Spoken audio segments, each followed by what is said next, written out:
Hi guys! So, welcome back to my YouTube channel. So, today, it's another day and another cooking vlog tayo ngayon.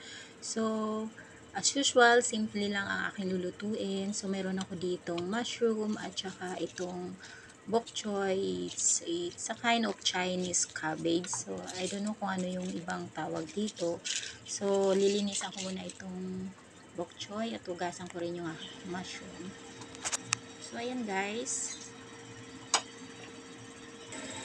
Then, meron ako ditong garlic. So, i-boil ko muna yung mushroom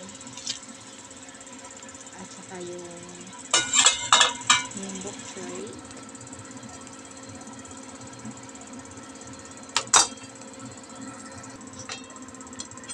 So, inuna ko yung mushroom na i-boil.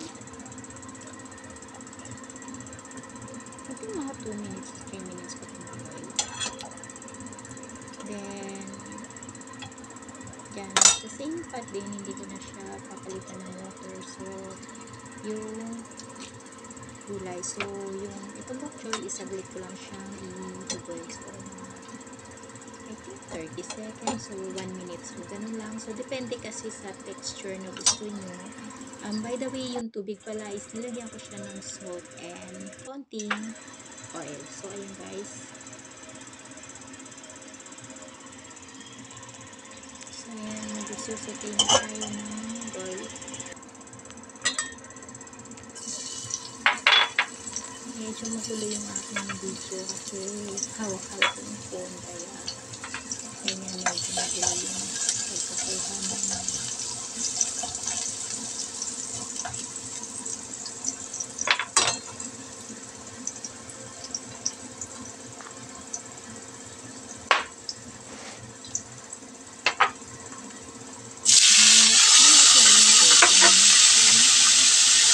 for the seasoning guys is nalagyan ko siya ng oyster sauce,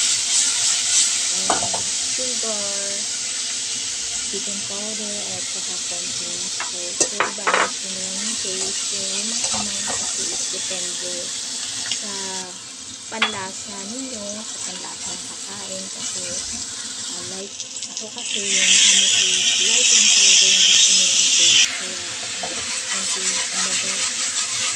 hindi depende kasi sa lasa nito. So, ayan guys. So, ganun lang siya kadali. Sipay-sipay lang natin. So, ayan. Ready na. So, madali na lang siyang i-stir fry since na i-boil ko na yung mushroom at saka yung gulay. So, by the way guys, thank you.